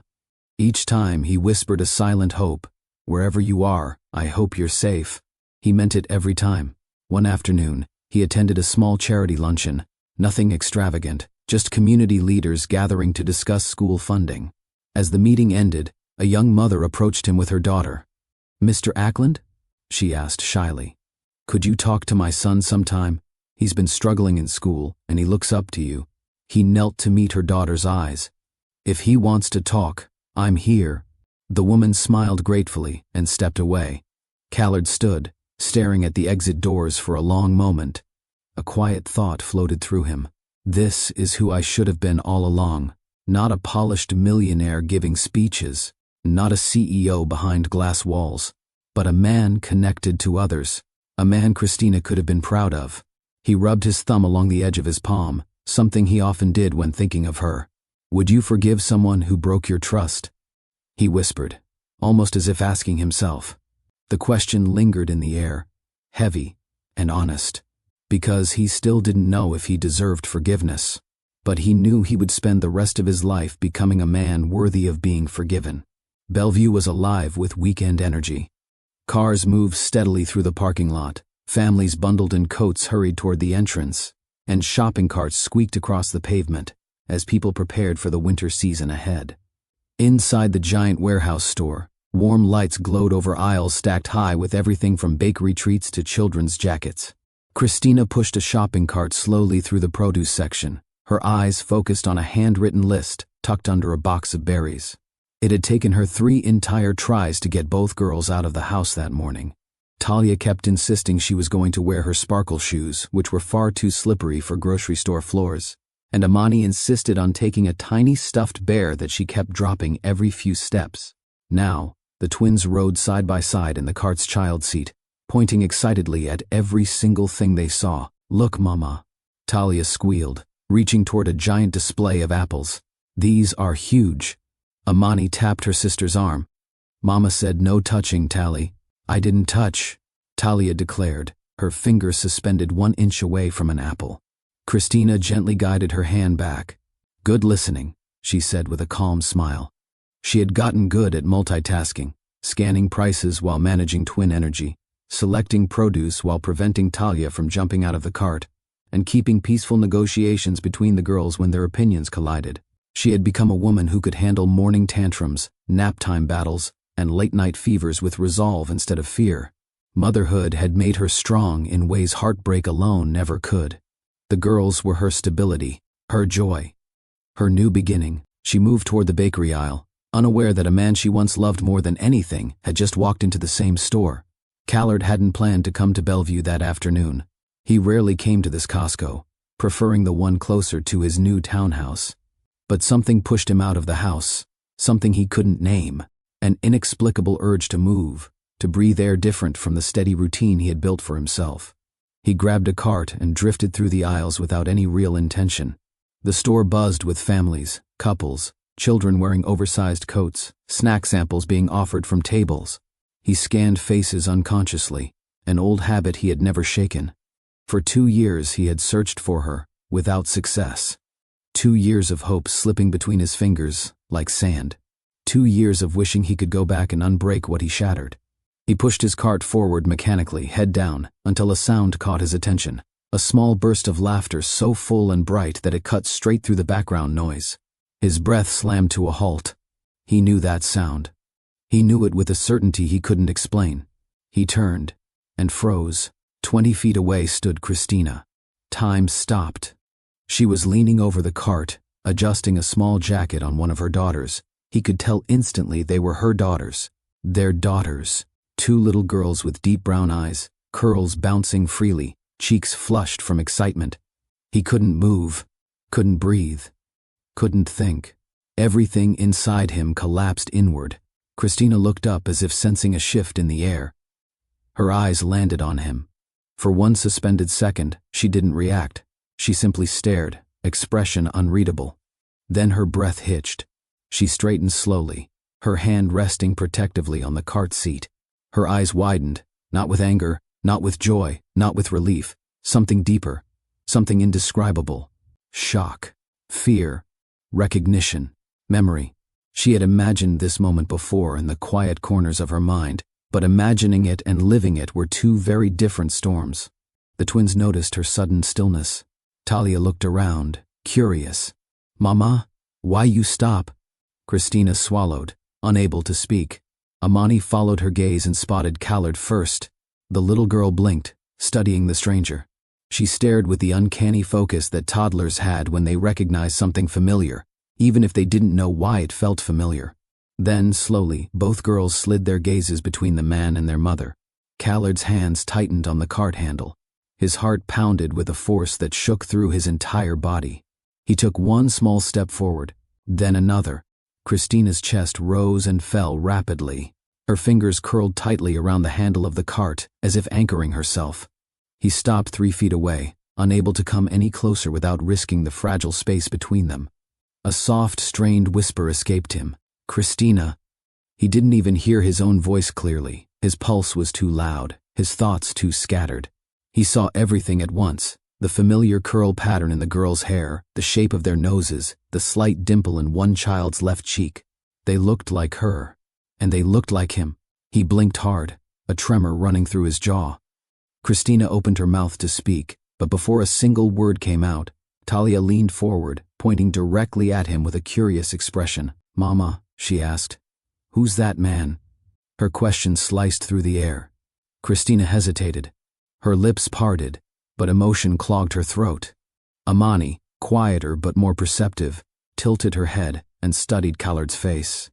Her voice was soft, gentle, completely unaware of the earthquake.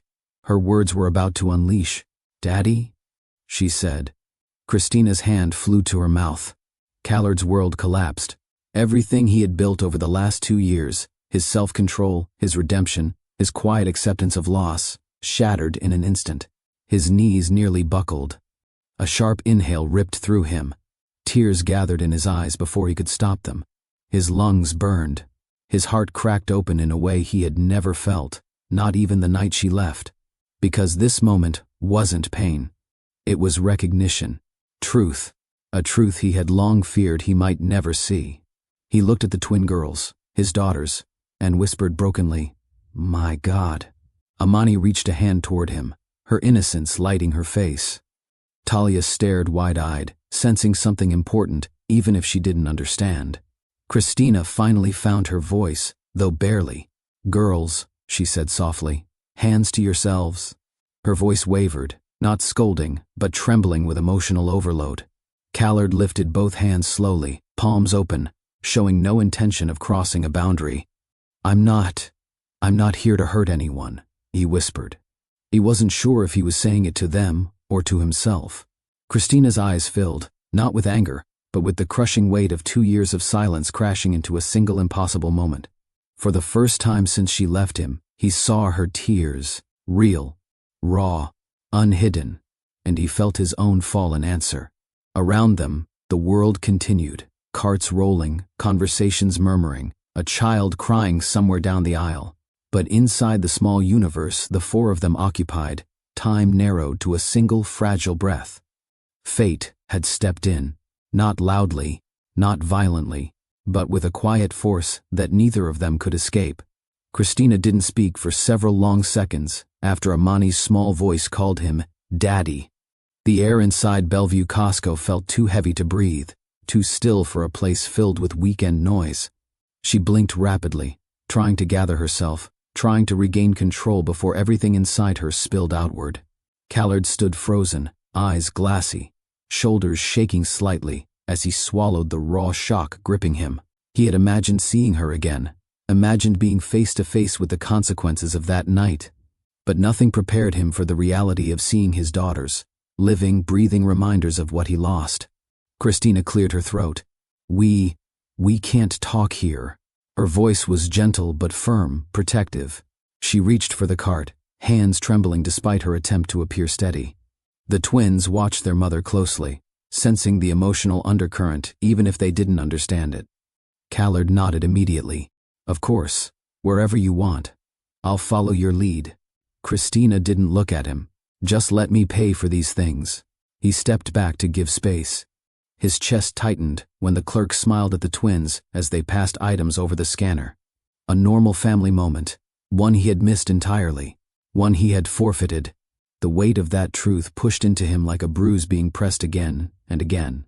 When they stepped outside, the cold afternoon breeze rolled through the parking lot. Christina buckled the girls into their car seats efficiently, muscle memory guiding her hands. She hesitated before closing the back door, her eyes flicking toward him. "You can follow us," she said quietly. "But you drive behind me, not beside." It wasn't hostility. It was boundary. He accepted it without question. "Of course," he replied softly. The drive was silent, except for the rhythmic thump of tires against pavement. Callard kept a respectful distance behind her small SUV, his palms sweating against the steering wheel. He studied the license plate, terrified he would lose sight of her. Terrified this moment could still slip through his fingers if he blinked too long. They arrived at a modest apartment complex near a quiet park. He parked several spaces away, waiting until she stepped out of her car before he moved. The twins ran ahead toward the stairs, tiny winter boots tapping against concrete. Amani, Talia, Christina called, "Stay where I can see you." The girls stopped, obedient and curious, turning back toward her. They glanced at Callard again, their young minds trying to understand why their mother's voice trembled. Christina unlocked the door of a second-floor apartment and pushed it open, letting the warm air spill out. Toys were neatly arranged in bins along the wall. A small bookshelf held several children's stories. The living room was tidy but lived in. Blankets draped over the couch, a pair of tiny socks under the coffee table, a half-finished puzzle on the rug. It was a home built with love, not luxury. She motioned silently for him to step inside. When he crossed the threshold, he inhaled slowly. The space carried faint hints of vanilla candles, children's shampoo, and something warm he could only label as family. It hit him harder than he expected. He lingered near the door, afraid to contaminate the life she had built without him. Christina took the twins' coats off, brushing curls gently, then pointed toward their room. "Go play for a little bit. Mama needs to talk." "Who's he?" Talia whispered. "A friend," Christina said quickly, voice soft but unsteady. "Go on now." The girls ran into their bedroom, leaving the door partially open. Now silence filled the room. Thick, charged, unsteady. Christina folded her arms, not defensive, but holding herself together. She didn't sit. She didn't move away, but she didn't come closer either. Callard kept his hands at his sides, palms open, eyes lowered. "Thank you for letting me come inside," he said quietly. She exhaled through her nose, tired and tense. "Sit if you want." He obeyed, taking the far end of the couch, leaving a respectful gap between them. Christina remained standing for several seconds before lowering herself into an armchair across from him. Their eyes met, and the world seemed to hold its breath. "Callard," she began, voice steady but weighed down, "I need you to understand something first. Before anything else is said." He nodded. "Anything." She folded her hands in her lap, squeezing her fingers until her knuckles whitened. "My daughters come first. They come before explanations, before history, before every emotion I have about you. Do you understand?" His reply came without hesitation. "Yes. And if you want to be in their lives, it won't happen overnight. You can't just walk in and take space you haven't earned. You can't appear once and then disappear again. They are not a chance for you to feel better. They are not a way for you to fix your mistakes. They are human beings who deserve consistency."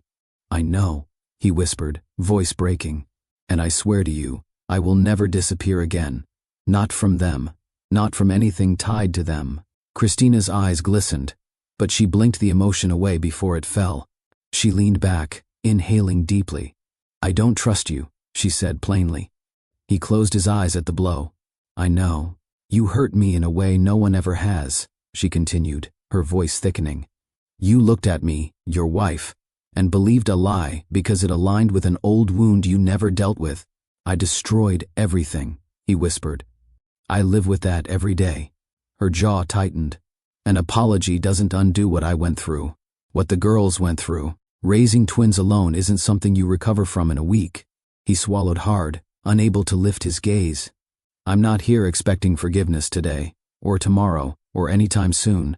I just want the chance to earn whatever piece of trust you're willing to give."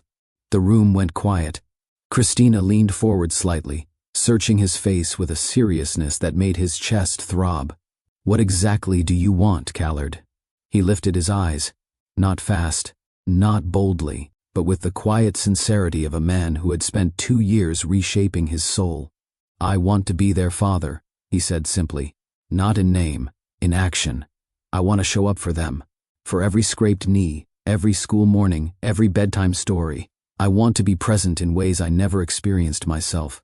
Truth pulsed through his words, not performative, but lived. Christina exhaled slowly, her defenses shifting, not falling, but adjusting. "And what about me?" she asked softly. "What do you want from me?" A long pause. He held her gaze, unfiltered. "I want what you're willing to give," he answered. "Even if that's nothing right now, even if it takes years, I don't expect you to love me again. I just hope one day you won't look at me with pain." Her throat tightened visibly. For a moment, neither spoke. Then a small sound broke the silence, a giggle from the girl's bedroom, light and distant. Christina looked toward the door, then back at him. "You can stay for a little while," she said quietly.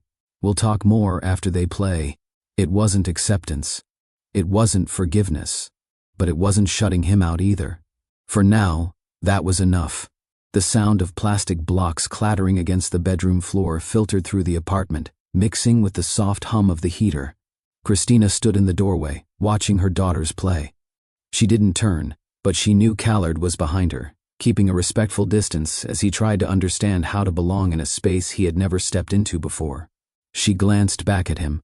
They don't like interruptions once they get started. Just sit for now. He nodded and sat gently on the carpet near the living room coffee table.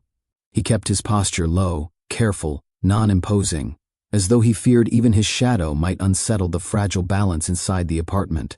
The girls whispered behind the door. Amani peeked out first, her curls framing her small, round face. She stared at him cautiously, but with a flicker of curiosity. Talia edged beside her. "Mama, can he play blocks too?" Christina inhaled sharply. Moments like this came with 1,000 unspoken fears. She didn't want her daughters to fall in love with the idea of him too quickly. She didn't want them to get attached only to be disappointed if he failed again. But she also didn't want to deny them the truth standing only a few feet away. "You can invite him," Christina said carefully, "but you stay near me." Amani nodded and stepped into the living room. She walked up to Callard with a small memory cube in her hand, holding it out as if presenting a fragile treasure. "Do you like these?" she asked. Her voice was soft, hopeful in its innocence. Callard's throat tightened. "I do," he murmured. "They're really cool." "Then you can play," she said simply. He took the cube slowly, as if afraid he might break it just by gripping it too tightly. "Thank you." Talia ran back into the room and plopped down on the rug, dragging a bucket of blocks with her. "We're building a house for the bear," she announced proudly. "But the walls keep falling." A pain flickered in Callard's chest. Walls. Falling. The universe had a cruel sense of timing. He gently lowered himself onto the floor across from them, leaving space in case either girl felt overwhelmed. Christina sat on the couch nearby, arms folded loosely, not defensive anymore, but observant. Guarded, yet open. Talia pushed a pile of blocks toward him. "Here, you build the side." He picked up a block and smiled at her. "You're the boss. Tell me what to do." She beamed at the small empowerment. "Make it tall. Like Mama says buildings look in downtown." He nodded. "Tall. I can do tall." Amani crawled closer, studying his hands as he stacked the blocks meticulously, his movements slow and deliberate. She reached out and adjusted one of the blocks he placed. "That one is crooked." He chuckled softly. "You're right. Thank you." Christina watched this exchange with a strange tightness at the back of her throat. The years she raised them alone were filled with days of exhaustion, nights when she didn't know how she would get them to sleep, mornings when she had to rush to work even when her muscles ached. She had carried every tantrum, every fever, every birthday candle alone, every bruise, every smile. Seeing him here now, gently correcting a leaning block while her daughters leaned closer to him, it reopened something she had considered closed forever. The house of blocks began to take shape, imperfect, leaning slightly on one side, but the girls were proud. They placed the small toy bear inside. "He looks happy," Amani declared, clapping. "He has a home now," Talia added. Callard swallowed hard. "Everyone deserves one." Christina's breath caught quietly. The girls, oblivious to the deeper meaning, toppled the house with delighted shrieks and immediately began rebuilding. They tugged at his sleeve with urgency. No, do it like this," Talia instructed, dragging his hand to the pile of blocks like he had always belonged in these moments. Amani climbed into his lap without hesitation, using him as a seat as she built the new roof. His body tensed, not from discomfort, but from the overwhelming rush of feeling something he never thought he'd experience. A child, his child, leaning on him. He didn't dare move until she adjusted herself and settled. He placed a steadying hand lightly on her back, careful not to frighten her. Christina's eyes softened just slightly. For the next hour, the apartment filled with laughter, dropped blocks, playful arguments, and simple, pure joy. Every once in a while, the girls would look up at him as if confirming he was real. He met each glance with quiet reverence. Eventually the play wound down, and the girls shifted to snacks. Christina poured apple slices and crackers onto 2 small plates. She watched him again, this time not with suspicion, but with the beginnings of tentative evaluation. He hadn't claimed authority, he hadn't made demands. He hadn't cried, or begged, or pushed for more than she offered. He simply showed up. A small knock against his leg drew his attention. Amani held a slice of apple out toward him. You hungry too? He blinked. Is that for me? She nodded vigorously. Thank you, he said, taking the slice gently. He bit into it, and she smiled proudly. Christina's chest tightened again. She looked away quickly, pretending to tidy a stack of books. When the girls finished eating, Talia climbed onto the couch beside their mother. Mama, can he come again? Christina froze. Amani ran toward Callard and wrapped her tiny arms around his leg with sudden boldness. He stiffened, overwhelmed, and then carefully lowered himself to her level, placing a hand lightly on her back. I like him, Amani declared. Christina inhaled slowly, a deep, steadying breath. Later, when the girls were settled with a cartoon playing quietly in their room, Christina and Callard stood in the kitchen. The counter separated them, the same way 2 years had created distance neither could erase. You were good with them, she said quietly. He shook his head gently. They're incredible little girls. That's because of you. She looked down at the dish towel in her hands. It hasn't been easy. I know, he said. You did everything, alone. I can never repay that. She looked up, eyes shadowed with layered pain. I still don't trust you. I know, he answered again, with no defensiveness, only truth. But, she hesitated, choosing each word carefully. I didn't expect them to react to you like that. He swallowed hard. I didn't either. And I didn't expect you to be. She paused again. Steady, Callard exhaled shakily. I've had 2 years to learn what it means to show up. Christina looked at him for a long, silent moment. We're not fixing anything overnight, she said. I'm not asking for that, he replied. But if you want to spend time with them again. Her voice wavered. It has to be slow, structured, consistent. He nodded. I'll follow every rule you set. The tension in her shoulders eased, not much, but noticeably. She stepped away from the counter, folding her arms loosely, not as a shield now, but as someone learning how to breathe around old wounds. We'll try, she said softly, but only if you keep proving yourself. I will, he said. For them, for you, for what I broke. The girls' laughter drifted from the bedroom again, spilling warmth into the quiet kitchen. For the first time in 2 years, the space between Christina and Callard didn't feel like a cliff. It felt like a bridge, a fragile one, but a bridge nonetheless. The winter sun dipped lower outside Christina's apartment window, painting faint orange streaks across the living room wall. The girls had eventually tired themselves out, collapsing together on their bedroom floor in a little pile of blankets and dolls. Their soft breathing filled the quiet hallway, a gentle rhythm that steadied the chaos of the day. Christina closed their door halfway, leaving a sliver of light for comfort. When she stepped back into the living room, Callard stood near the window, hands folded, staring out at the cars moving slowly through the residential street below. He didn't turn when she approached, as though afraid any movement might break the fragile calm forming in the room. She spoke first. You can sit, you know. You don't have to stand like you're ready to run. He exhaled, a quiet laugh escaping him, not from humor, but from disbelief. I keep waiting for you to tell me to leave. I will, she replied honestly. Just not yet. He nodded and sat on the edge of the couch. Christina took the armchair across from him, the same spot she had claimed earlier when setting boundaries. This time, though, the air felt different, still heavy, still uncertain, but not hostile. She tucked one leg under herself. They like you. The statement landed between them like a truth neither of them could avoid. He lowered his gaze. I don't deserve that. Not yet. Maybe not, she said softly. But they're kids. They react to what they feel in the moment. And today, they felt safe. His breath trembled. That means more than anything. She watched him carefully, searching for signs of old patterns, defensiveness, ego, impulse. Instead, she found a quieter man, a humbled man, someone who had replaced pride with patience. He finally lifted his eyes to meet hers. I meant what I said earlier. I'll follow your lead. Every step. Her expression wavered, not in fear, but in the exhaustion of someone who had carried too much for too long. I'm not promising anything. I'm not asking you to, he said.